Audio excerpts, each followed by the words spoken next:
नमस्कार। जय हिंद साथियों। 24 अगस्त सेकेंड शिफ्ट में कराई गई उत्तर प्रदेश पुलिस भर्ती परीक्षा का यह क्वेश्चन पेपर है। इस क्वेश्चन पेपर का आंसर मेरे द्वारा दिया जाएगा। इस क्वेश्चन पेपर में कुल 150 क्वेश्चन है, जिसमें से मेरे द्वारा हिंदी और सामान्य ज्ञान के क्वेश्चन का आंसर दिया जाएगा, जो एक्यूरेट और लगभग 100% सही आंसर है। आइए हम लोग देखते हैं हिंदी और सामान्य ज्ञान के क्वेश्चन के आंसर को। इसके सेकेंड पार्ट में मैथ और रीजनिंग के क्वेश्चन का भी आंसर मेरे चैनल पर आप लोग को मिल जाएगा। आप लोग वहां से जा कर के देख सकते हैं। तो आइए हम लोग शुरुआत करते हैं हिंदी और सामान्य ज्ञान के क्वेश्चन के आंसर को। देखिए, 76 से लेकर के 80 तक गद्यांश प्रश्न है। इस गद्यांशों को आप लोग अच्छे से पढ़ लीजिएगा। इसको मैं थोड़ा सा जूम कर दे रहा हूँ। गद्यांश के अनुसार प्रश्नों का उत्तर देना है। 76 नंबर क्वेश्चन है, निम्नलिखित में से कौन सा विकल्प सूक्ति है? अपने व्यवहार को मृदुल बनाए रखो। जीवन के फैसले मनुष्य को स्वयं करने होते हैं। जिस पुरुष की दृष्टि सदा नीची रहती है, उसका सिर कभी ऊपर न होगा। नम्र और उच्चासे दोनों बनो। तो ये इसका सही ऑप्शन हो जाएगा। ऑप्शन नंबर सी इसका करेक्ट आंसर हो जाएगा। निम्नलिखित में से किस शब्द का अर्थ कोमल है? उदंड, निश्चित, कृतज्ञ, मृदुल। तो मृदुल को कोमल भी कहा जाता है, तो राइट ऑप्शन आपका डी हो जाएगा। प्रस्तुत गद्यांश का उचित शीर्षक है हमारी रक्षा, आत्मनिर्भरता, हमारा पतन, फैसले करो। तो इसका जो शीर्षक है वो आत्मनिर्भरता है, तो राइट ऑप्शन नंबर बी हो जाएगा। हम अपने जीवन के फैसले लेने में कैसे आत्मनिर्भर बन सकते हैं? विश्वास पात्र मित्र का सहारा लेकर, अपने विचारों और निर्णय की स्वतंत्रता को बनाए रखकर, बुद्धिमानों की सलाह को कृतज्ञता पूर्वक मानकर, अनुभवी लोगों की बातें सुनकर। तो इसका जो करेक्ट आंसर हो जाएगा ऑप्शन नंबर बी हो जाएगा, अपने विचारों और निर्णय की स्वतंत्रता को बनाए रखकर। 80 नंबर है, व्यवहार की मृदुलता नम्र और उच्चासे बनाती है, कठोर बनाती है, पतन होने से बचाती है, मन को मरने नहीं देती है। तो व्यवहार की जो मृदुलता है वो नम्र और उच्चासे बनाती है। आगे, अंधा युग किसकी कृति है? मुक्तिबोध, नरेंद्र शर्मा, धर्मवीर भारती, केदारनाथ। तो अंधा युग ये धर्मवीर भारती की कृति है, तो इसका राइट ऑप्शन नंबर सी हो जाएगा। 82 नंबर है, निम्नलिखित में से शुद्ध वाक्य का चयन कीजिए। आतंकवादियों को रिहा करना मूर्खता होगी। आतंकवादियों को रिहा करना मूर्खता होगा। आतंकियों को रिहा करना मूर्खता होगा। आतंकियों को रिहा करना मूर्खता होंगे। तो इसका जो शुद्ध वाक्य होगा ऑप्शन नंबर ए है, आतंकवादियों को रिहा करना मूर्खता होगी। 83 नंबर, प्रेम में भगवान रचना के लिए जैनेंद्र को किस पुरस्कार से सम्मानित किया गया है? भारत सरकार शिक्षा मंत्रालय पुरस्कार, व्यास सम्मान, देव पुरस्कार, सरस्वती सम्मान। तो इसका जो करेक्ट आंसर हो जाएगा ऑप्शन नंबर ए, भारत सरकार शिक्षा मंत्रालय पुरस्कार। 84 नंबर, हिंदी की ठ ध्वनि है तालव्य, कंठ, ओष्ठ, मूर्धन्य। तो हिंदी की जो ठ ध्वनि है वो ट, ठ, ड, ढ, अड़, ये मूर्धन्य है, तो राइट ऑप्शन नंबर ड हो जाएगा। इसका सूत्र है ऋतु रसणाम मूर्धा। यदि आप लोग ध्वनियों का उच्चारण स्थान देखना चाहते हैं तो मेरे चैनल पर आप लोग को हिंदी में इसका मिल जाएगा। आप वीडियो के प्लेलिस्ट में जाइए, वहाँ पर 4 प्लेलिस्ट बने हुए हैं। हिंदी समान हिंदी के प्लेलिस्ट में आपको हिंदी उच्चारण के ध्वनियों का मिल जाएगा। आइए 85 नंबर देखते हैं, निम्न में से पर्यायवाची समूह का कौन सा युग्म सही नहीं है? समुद्र, आदित्य, सरस्वती, वागीश, मेघ, वारिधर, शरीर, कलेवर। तो समुद्र, आदित्य, इसका राइट ऑप्शन नंबर ए हो जाएगा। यहीं सुमेलित नहीं है। और वे लोग जो चैनल पर पहली बार आए हैं, चैनल को जरूर सब्सक्राइब कर ले और बेल आइकन को भी दबा ले, ताकि कोई भी नोटिफिकेशन हो तो आपको तुरंत पता चल सके। साथ ही साथ वीडियो अच्छी लगे तो वीडियो को लाइक करिए और अपने मित्रों तक शेयर करिए। आइए 86 नंबर देखते हैं, सोरठा छंद की विषम पंक्तियों में कितनी मात्राएं होती है? तो सोरठा छंद की विषम पंक्तियों में 11 मात्राएं होती है और सम पंक्तियों में 13 मात्राएं होती हैं। तो राइट ऑप्शन नंबर डी हो जाएगा। पशु पांशु पड़, यानी पशु पांशु पड़ का क्रमशः सही अर्थ प्रकट करने वाला शब्द युग्म है। यहाँ पशु का मतलब जानवर होता है, तो देखिए ए और बी तो वैसे ही आपका गलत हो गया। अब जानवर सी और डी में दिया हुआ है, तो जानवर और यहाँ पांशु का जो अर्थ होता है वो रेत होता है, तो राइट ऑप्शन आपका डी हो जाएगा, जानवर, रेत और मूल्य। 88 नंबर है, अ उपसर्ग से बना शब्द है, अनहित नहीं, अनहित अन से बना हुआ है, अवगत में अव है, अधपका में अध है और अथा में अ उपसर्ग लगा हुआ है, तो राइट ऑप्शन नंबर डी हो जाएगा। सही अर्थ वाला शब्द युग्म कौन सा है? कुल, कुल, वंश, शीतल, आकार, आकर, सर, सर, बाढ़, भला आदमी। तो इनमें से देखिए जो 89 का है वो बी ऑप्शन सही हो जाएगा, आकर और आकार। आकार का मतलब खान होता है और आकार का मतलब आकृति होता है।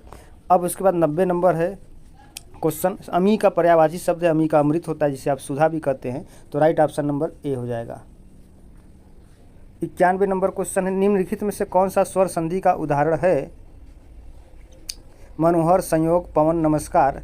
तो इसमें जो आपका पवन है, पोधन अन है ना, पोधन अन, तो ये स्वर संधि का उदाहरण है और इसमें अयादी स्वर संधि है। कौन सी संधि है? अयादी स्वर संधि है पवन में। जैसे पवन हो गया, नयन हो गया, पावक हो गया, धावक हो गया, ये सभी में आपका अयादी स्वर संधि है। अनुरूप में कौन सा समास है? बहुब्रीहि, तत्पुरुष, अव्ययी भाव, कर्मधारय। तो अनुरूप में ये आपका अव्ययी भाव समास है, तो राइट ऑप्शन आपका सी हो जाएगा। लोकायतन कृति के लिए सोवियत लैंड नेहरू पुरस्कार किसे दिया गया था? गोविंद मिश्र को, सुमित्रानंदन पंत को, रामविलास शर्मा को, केदारनाथ को। तो इसका राइट ऑप्शन आपका बी हो जाएगा, सुमित्रानंदन पंत जी को दिया गया था सोवियत लैंड नेहरू पुरस्कार। इंद्रिय का विशेषण शब्द ज्ञात करना है, इंद्रिक, इंद्रिय, इंद्री। तो इसका राइट ऑप्शन नंबर सी हो जाएगा, इंद्रिय होता है। के लिए किस कारक का चिन्ह है? तो कर्ता ने कर्म को संप्रदान के लिए अपदान से अलग होने के संदर्भ में, तो ये आपका संप्रदान हो जाएगा। के लिए कारक का चिन्ह प्रयोग संप्रदान में होता है। निम्नलिखित में से कौन सा शब्द पुल्लिंग है? माया, दया, आभार, भाषा। तो इन चारों में जो आभार है वो पुल्लिंग शब्द है, तो राइट ऑप्शन नंबर सी हो जाएगा इसका। अब इसके बाद घुड़दौड़ किस समास का उदाहरण है? अव्ययी भाव समास, द्वंद्व समास, द्विगु समास, तत्पुरुष समास। तो घुड़दौड़ में ये आपका तत्पुरुष समास है, तो राइट ऑप्शन नंबर आपका डी हो जाएगा। मनोबल में कौन सी संधि है? तो मनोबल मनोधन बल होता है, तो इसका ये विसर्ग संधि हो जाता है, तो राइट ऑप्शन नंबर सी हो जाएगा। विग्रह की दृष्टि से दिए गए विकल्पों में कौन सा विकल्प अनुचित है? जल की धारा, वन में वास, देश पर निकाला, चंद्र का प्रकाश। तो विकल्प में अनुचित बताना है, तो देश पर निकाला नहीं बल्कि देश से निकाला होता है, तो राइट ऑप्शन नंबर सी हो जाएगा इसका। हिंदी में मूलतः वर्णों की कुल संख्या कितनी है? तो हिंदी में मूलतः वर्णों की कुल संख्या इन चारों में 52 बिल्कुल करेक्ट आंसर है, तो राइट ऑप्शन नंबर डी हो जाएगा। घ का उच्चारण स्थान पूछा है, तो क ख ग घ अंग अकुह विसर्जनिया नाम कंठ। तो यानी कि आपका जो सही आंसर हो जाएगा घ का जो उच्चारण स्थान होगा वो कंठ हो जाएगा, ऑप्शन नंबर 1 करेक्ट हो जाएगा। अस्थिर विचार वाला व्यक्ति कुछ भी नहीं कर पाता के भाव को अभिव्यक्त करने वाली सही कहावत कौन सी है? ढाक के 3 पात दुविधा में दोनों गए, माया मिली न राम, ढोल के भीतर पोल, तख्त या तख्ता। तो अस्थिर विचार वाला व्यक्ति कुछ भी नहीं कर पाता के भाव को अभिव्यक्त करने वाला जो सही कहावत होता है वो होता है दुविधा में दोनों गए, माया न मिली राम। तो राइट ऑप्शन नंबर आपका बी हो जाएगा इसका। कबीर की उलट बांसियों में कौन सा रस प्रमुख है? अद्भुत रस, विभत्स रस, शांत रस, करुण रस। तो कबीर की उलट बांसियों में ये अद्भुत रस है, तो राइट ऑप्शन नंबर ए हो जाएगा। निम्नलिखित में से सही लोकोक्ति का चयन कीजिए। न 9 किलो तेल होगा न राधा नाचेगी, न 10 मन तेल होगा न राधा नाचेगी, न 9 मन तेल होगा न राधा नाचेगी, न 9 मन पानी होगा न राधा नाचेगी। तो लोकोक्ति का सही जो इसमें से होगा वो होगा न 9 मन तेल होगा न राधा नाचेगी, ऑप्शन नंबर सी। निम्नलिखित में से कौन सा जोड़ा समरूपी भिन्नार्थक है? अनुचर, नौकर, अवधि, अवधि, अभिनय, नाटक, आदि, अंत। तो इनमें से पूछ रहा है समरूपी भिन्नार्थक है, तो समरूपी भिन्नार्थक में देखिए तो जो होगा इनमें से अवधि और अवधि, ऑप्शन नंबर बी में जो दिया है यही करेक्ट आंसर हो जाएगा। अब आगे है चरण कमल में समास है बहुब्रीहि, कर्मधारय, तत्पुरुष, द्वंद्व। तो चरण कमल में ये कर्मधारय समास है, तो राइट ऑप्शन नंबर बी हो जाएगा आपका। सरोज शब्द का पर्यायवाची शब्द चयन करना है। कुमुद है, गुलाब है, अरविंद है, शिरीष है। तो इसका राइट ऑप्शन सी हो जाएगा, अरविंद हो जाएगा। गीदड़ का स्त्रीलिंग क्या होगा? तो गीदड़, गिदड़ीन, गिदड़िया और गिदड़ी। तो गीदड़ का जो स्त्रीलिंग है वो गिदड़ी है। और जो क्रिया अभी हो रही हो उसे कहते हैं अपूर्ण वर्तमान, सामान्य वर्तमान, संदिग्ध भूत, संदिग्ध वर्तमान। तो जो क्रिया अभी हो रही है, अभी हुआ नहीं है, तो उसके लिए आप अपूर्ण वर्तमान कह सकते हैं। तो इसका राइट ऑप्शन आपका ए हो जाएगा। अब इसके बाद निम्नलिखित वाक्यों में से किस वाक्य में आसन्नभूत है? मोहित स्कूल पहुंच चुका है, वे दिल्ली चले गए, वे हो सकता है मैं भी चलूं, शिक्षक पढ़ा रहे होंगे। तो मोहित स्कूल पहुंच चुका है, ये बिल्कुल करेक्ट है, ऑप्शन नंबर ए। निम्नलिखित वाक्यों में से समुच्चय बोधक अव्यय किस वाक्य में है? सीता और गीता पढ़ती हैं, चिड़िया पेड़ पर है, जहाँ तक हो सके आइएगा, सत्य बोलना चाहिए। सीता और गीता पढ़ती हैं, इसी में समुच्चय बोधक अव्यय है। कंजूसी से धन व्यय करने वाले के लिए एक शब्द है, अल्पव्ययी, चिरस्थायी, मसृण या कृपण। तो कंजूसी से धन व्यय करने वालों के लिए कृपण कहा जाता है। तो राइट ऑप्शन नंबर डी हो जाएगा। बाजरा का, अब देखिए सामान्य ज्ञान का क्वेश्चन आ गया है 113 नंबर। बाजरा का सबसे बड़ा उत्पादक राज्य कौन सा है? तो इन चारों में बाजरा का सबसे बड़ा उत्पादक राज्य राजस्थान है। तो राइट ऑप्शन नंबर आपका राजस्थान हो जाएगा। नरौरा परमाणु विद्युत संयंत्र उत्तर प्रदेश के किस जिले में स्थित है? तो नरौरा परमाणु विद्युत संयंत्र उत्तर प्रदेश के बुलंदशहर में स्थित है। तो राइट ऑप्शन नंबर ए हो जाएगा। वह धन जो वैध तरीकों से अर्जित किया जाता है और इसका हिसाब किताब रखा जाता है, जिसके लिए आयकर या अन्य कर का भुगतान किया जाता है, क्या कहलाता है? पुरानी मुद्रा, सफ़ेद धन, नई मुद्रा, काला धन। तो इनमें से देखिए वह धन जो वैध तरीकों से अर्जित किया जाता है और उसका हिसाब किताब रखा जाता है, उसके लिए आयकर या अन्य कर का भुगतान किया जाता है। इसे आप वाइट मनी कहते हैं। और जिसमें आय नहीं दिया जाता है, अपने धन को छुपा लिया जाता है, उसको ब्लैक मनी कहा जाता है। 116 नंबर। भारतीय संविधान की प्रस्तावना में कौन सा शब्द यह दर्शाता है कि भारत किसी भी बाहरी नियंत्रण से मुक्त है? यानी कि इसमें जो सॉवरेन है, जिसको संपूर्ण प्रभुत्व संपन्न कहते हैं, तो ये ही सब यही जो है आपका यह दर्शाता है कि भारत किसी भी बाहरी नियंत्रण से मुक्त है। भारत में निम्नलिखित में से कौन सा पठार अरावली और विंध्य क्षेत्र के बीच स्थित है? तो अरावली और विंध्य के बीच में एक मालवा का पठार स्थित है। इसका राइट आंसर आपका डी हो जाएगा, मालवा का पठार। ग्रीन हाउस गैस क्या है जो कार्बन डाइऑक्साइड को अवशोषित करती है? गैस जो अवरक्त विकिरण उत्सर्जित और अवशोषित करती है। तो इसका सही आंसर आपका बी हो जाएगा, गैस जो अवरक्त विकिरण उत्सर्जित और अवशोषित करती है। प्रत्येक पंजीकृत आपूर्तिकर्ता को दी गई पहचान संख्या है HCN, GST, GSTIN, IGST। तो इसका राइट ऑप्शन नंबर हो जाएगा GSTIN हो जाएगा, ऑप्शन नंबर सी। कौन सा भारतीय राज्य चाय का प्रमुख उत्पादक है? केरल, तमिलनाडु, पश्चिम बंगाल, असम। तो इन चारों में असम चाय का प्रमुख उत्पादक राज्य है। अब इसके बाद 121 नंबर चलते हैं। जम्मू और कश्मीर में वार अगस्त वेस्ट के लिए राजदूत के रूप में सितंबर 2023 में किसे नामित किया गया था? विद्या बालन, सचिन तेंदुलकर, विश्वनाथन आनंद, कैप्टन बाबा सिंह। तो इसका सही आंसर हो जाएगा कैप्टन बाना सिंह है। बाबा हमने कह दिया, कैप्टन बाना सिंह है। अब उसके बाद कोशिका में राइबोसोम का मुख्य कार्य क्या होता है? लिपिड संश्लेषण, ऊर्जा उत्पादन, DNA प्रतिकृति, प्रोटीन संश्लेषण। तो कोशिका में राइबोसोम का मुख्य कार्य होता है प्रोटीन संश्लेषण, ऑप्शन नंबर डी हो जाएगा। अब इसके बाद देखते हैं हम लोग 123। मैंग्रोव वितरण मुख्य रूप से अंडमान और निकोबार द्वीप समूह के निम्नलिखित भागों में से किसमें पाया जाता है? तो मैंग्रोव वितरण मुख्य रूप से अंडमान और निकोबार के उत्तरी अंडमान में पाया जाता है। तो इसका राइट ऑप्शन नंबर ए हो जाएगा। 124 के लिए देखते हैं संयुक्त राष्ट्र सुरक्षा परिषद की भूमिका क्या है? तो संयुक्त राष्ट्र सुरक्षा परिषद क्या करता है? अंतर्राष्ट्रीय शांति और सुरक्षा बनाए रखने का काम करता है। तो राइट ऑप्शन नंबर इसका डी हो जाएगा, करेक्ट आंसर हो जाएगा। अब इसके बाद है नोवा, यानी कि NOAA का मतलब है नोवा। ये एक प्रकार का कह सकते हैं कि आर्टिफिशियल सैटेलाइट है और यह राष्ट्रीय समुद्री और वायुमंडलीय कह सकते हैं कि मॉनिटरिंग करता है। तो इसका जो सही आंसर यही हो जाएगा आपका, राष्ट्रीय समुद्री और वायुमंडलीय संचालन के लिए। तो इसका सी वाला ऑप्शन बिल्कुल करेक्ट हो जाएगा। अब उसके बाद है भारत रूस वार्षिक शिखर सम्मेलन का क्या महत्व है?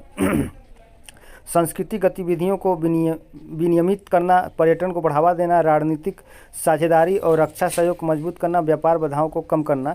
तो करेक्ट आंसर इसका आपका सी हो जाएगा, ठीक है, रणनीतिक साझेदारी और अच्छा सहयोग को मजबूत करना। और इसके अन्य सेक्शन का आंसर पाने के लिए आप लोग कमेंट जरूर करिएगा, जिसमें अभी रीजनिंग और मैथ का सॉल्व पेपर इसके सेकेंड पार्ट में वो आ जाएगा। आप लोग कमेंट करिएगा कि उसका भी आंसर चाहिए कि नहीं चाहिए। सोशल मीडिया में कंटेंट क्यूरेशन शब्द का क्या अर्थ होता है? मूल कंटेंट बनाना, पुराने पोस्ट हटाना, अवांछित कंटेंट को ब्लॉक करना, अन्य स्रोतों से प्रासंगिक कंटेंट का चयन, आयोजन और साझा कर। इसका यही डी वाला ऑप्शन सही हो जाएगा। सोशल मीडिया में कंटेंट क्यूरेशन शब्द का अर्थ होता है अन्य स्रोतों से प्रासंगिक कंटेंट का चयन और आयोजन व साझा करना। अब इसके बाद 128 नंबर देखते हैं। पेनिसिलिन की खोज जिसने चिकित्सा में क्रांति लादी का श्रेय कि इन्हें दिया जाता है? अलेक्जेंडर फ्लेमिंग को, Louis Pasteur, Jonas Salk, Robert कोख। तो इसका जो करेक्ट आंसर हो जाएगा ये अलेक्जेंडर फ्लेमिंग को जाता है पेंसिलिन की खोज। ज्यामिति के जनक के रूप में किसे माना जाता है? अरस्तु को तो ये है नहीं। केपलर तो ग्रहों की गति संबंधित नियम दिए थे। पाइथागोरस प्रमेय के रूप में जाने जाते हैं, इन्होंने प्रमेय संबंधित अपना नियम दिया था। यूक्लिड, तो इसका जो सही आंसर होना चाहिए वो यूक्लिड होना चाहिए, तो राइट ऑप्शन नंबर डी हो जाएगा। सोशल मीडिया संचार में एनालिटिक्स टूल्स का उपयोग करने का प्राथमिक लाभ क्या है? प्रदर्शन का मापना, अवांछित उपयोगकर्ताओं को ब्लॉक करना, कंटेंट संपादित करना, पोस्ट शेड्यूल करना। तो इसका जो सही आंसर हो जाएगा 130 के लिए option number A is correct answer हो जाएगा। प्रदर्शन को मापना, मेजरिंग परफॉर्मेंस हो जाएगा। भारत में किस अधिनियम ने गैर कानूनी और आतंकवादी गतिविधियों से निपटने के लिए रूपरेखा प्रदान की? मिशा, पोस्को अधिनियम, यूएपीए, डीआईआर अधिनियम। तो इसमें जो यूएपीए है ये गैर कानूनी और आतंकवादी गतिविधियों से निपटने के लिए रूपरेखा प्रदान की थी। अब आगे है 132 SAC कोड में कितने अंक होते हैं? तो SAC कोड में ये कुल 6 अंक होते हैं। ये जो कोड होता है वो जीएसटी की प्रयोज्यता और गुणवत्ता को अंकित करने के लिए यह कोड दिया जाता है और इसमें कुल 6 अंक के कोड होते हैं। भारत के लौह पुरुष के रूप में किसे जाना जाता है? तो ये तो सभी लोग जानते होंगे कि इन्हें सरदार वल्लभ भाई पटेल को लौह पुरुष कहा जाता है। जवाहरलाल नेहरू को लोग चाचा भी कहते हैं। आइए 134 नंबर देखते हैं। 1997 में अपनाई गई किस अंतर्राष्ट्रीय संधि का उद्देश्य रासायनिक हथियारों के उत्पादन, भंडारण और प्रयोग को समाप्त करना है? तो इनमें देखिए रासायनिक हथियारों के उत्पादन, भंडारण और प्रयोग को समाप्त करना है, तो ये तो आपके क्वेश्चन में ही इसका आंसर मिल जाएगा। रासायनिक मतलब केमिकल होता है, जहाँ पे केमिकल होगा CWC, रासायनिक हथियार सम्मेलन, ऑप्शन नंबर सी में है। अब इसके बाद है 135 नंबर है। भारत ने ब्रिटिश शासन से किस वर्ष में स्वतंत्रता प्राप्त की थी? तो ये तो सभी लोग जानते होंगे। जो लोग गलती से इसको गलती किए होंगे तो बहुत पीछे चले जाएंगे। 1947। पूर्व राष्ट्रपति डॉक्टर अब्दुल कलाम की PURA योजना संदर्भित करती है शहरी ग्रामीण संरेखण प्रदान करना, मेट्रो शहरों के विकास के लिए एक मॉडल, शहरी एवं ग्रामीण क्षेत्रों के लिए एक योजना, ग्रामीण क्षेत्रों में शहरी सुविधाएं उपलब्ध कराना। तो पूर्व राष्ट्रपति डॉक्टर अब्दुल कलाम की PUR योजना यह ग्रामीण क्षेत्रों में भी शहरी सुविधाओं को उपलब्ध कराने से संदर्भित रहा है। अब इसके बाद 137 नंबर है। दुनिया भर में आपदा जोखिम में कमी के लिए दिशा निर्देश और सहायता प्रदान करने के लिए कौन सा संगठन जिम्मेदार है? WHO, WTO, यूनेस्को और UNDRR। तो दुनिया भर में आपदा जोखिम में कमी के लिए दिशा निर्देश और सहायता प्राप्त करने के लिए UNDRR संगठन को बनाया गया है। तो राइट ऑप्शन नंबर आपका डी हो जाएगा इसका। एन एरा ऑफ डरकानेस पुस्तक किसने लिखी है? आसफ अली ने, क्रिस्टोफर बेली ने, पंडित सुंदरलाल ने, शशि थरूर ने। तो एन एरा ऑफ डरकानेस पुस्तक ये डार्कनेस होना चाहिए, हाँ डार्कनेस है, सॉरी मैंने डरकानेस कह दिया, डार्कनेस, ये शशि थरूर की पुस्तक है। भारत में कैशलेस अर्थव्यवस्था को भारत सरकार की किस पहल के साथ बढ़ाया गया है? स्वच्छ भारत, विमुद्रीकरण, बैंकिंग क्षेत्र का संकट, डिजिटल इंडिया। तो डिजिटल इंडिया के तहत भारत में कैशलेस अर्थव्यवस्था को बढ़ाया गया है। तो राइट ऑप्शन नंबर डी हो जाएगा।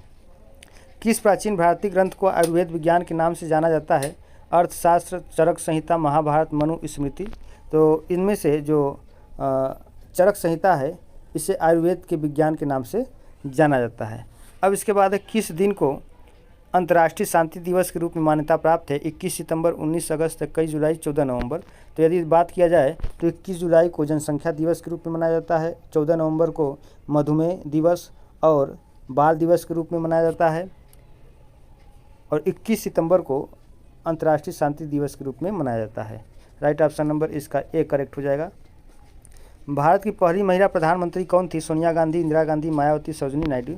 तो बात किया जाए तो इंदिरा गांधी भारत की पहली प्रधानमंत्री महिला थी। सरोजिनी नायडू भारत की पहली राज्यपाल महिला थी।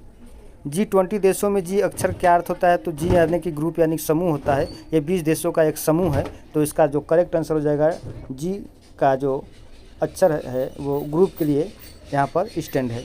अब आगे 144 नंबर देखते हैं। क्षेत्र कार्य आधारित अनुसंधान को इस प्रकार वर्गीकृत किया गया है: प्रयोगात्मक, प्रयोग सिद्धि, जीवन संबंधी, ऐतिहासिक। तो इनका जो करेक्ट आंसर हो जाएगा बी वाला हो जाएगा, प्रयोग सिद्धि हो जाएगा। यूनाइटेड किंगडम की आधिकारिक मुद्रा क्या है? $N, pound sterling, euro. तो यूनाइटेड किंगडम की जो आधिकारिक मुद्रा है वो पाउंड स्टर्लिंग है, तो राइट ऑप्शन नंबर सी हो जाएगा। अब इसके बाद साइबर सुरक्षित भारत पहल किस वर्ष शुरू की गई थी? 2017, 2015, 2016, 2018। तो साइबर सुरक्षित भारत पहल ये 2018 में शुरू किया गया। निम्नलिखित में से कौन सा भारत में सबसे बड़ा खाद का उत्पादक है? Indian farmers fertiliser cooperative limited. अब इन चारों में एक के अलावा कहीं भी फर्टिलाइज़र का उपयोग नहीं किया गया, तो इसमें आपका जो सही आंसर हो जाएगा वो Indian farmers fertiliser cooperative limited. इसका राइट ऑप्शन नंबर ए हो जाएगा। मानव अधिकार संरक्षण अधिनियम कब लागू हुआ था? तो मानव अधिकार संरक्षण अधिनियम ये 28 सितंबर सन 1993 ईस्वी को लागू हुआ था। तो इसका करेक्ट आंसर नंबर ए हो जाएगा। भारतीय संविधान के किस अनुच्छेद में पंचायतों की स्थापना का प्रावधान है? अनुच्छेद 250, अनुच्छेद 243, अनुच्छेद 246, अनुच्छेद 245। तो 73वां और 74वां संविधान संशोधन 1952 में हुआ था और यह सत्ता की विकेंद्रीकरण से संबंधित रहा है। और अनुच्छेद 243 में पंचायतों की स्थापना का प्रावधान किया गया है, तो इसका करेक्ट आंसर बी हो जाएगा। और इसके अलावा अनुच्छेद 40 में पंचायतों के गठन की बात की गई है।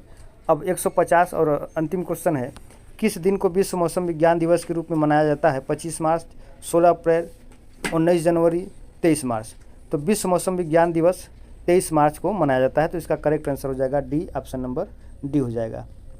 तो देखिए लगभग हर पेपर में 1 या 2 दिवस पूछा जा रहा है, इसलिए आप लोग दिवस अच्छे से पढ़ लीजिएगा, सभी दिवस को पढ़ लीजिएगा। मेरे चैनल में दिवस से संबंधित जो है कि एक वीडियो आप लोग को मिल जाएगा, मैं उसका लिंक इस वीडियो के डिस्क्रिप्शन में डाल दूंगा और इसके आगे का वीडियो मैं नेक्स्ट पार्ट में डाल दूंगा, जिसमें आपका मैथ और रीजनिंग के क्वेश्चन होंगे, वो भी 75 क्वेश्चन वो भी होगा। तो आज के सेशन बस इतना ही, और जो लोग नए हैं वो लोग चैनल को जरूर सब्सक्राइब कर लें। वीडियो अच्छी लगे तो वीडियो को लाइक करिए और शेयर करिए। बहुत बहुत धन्यवाद।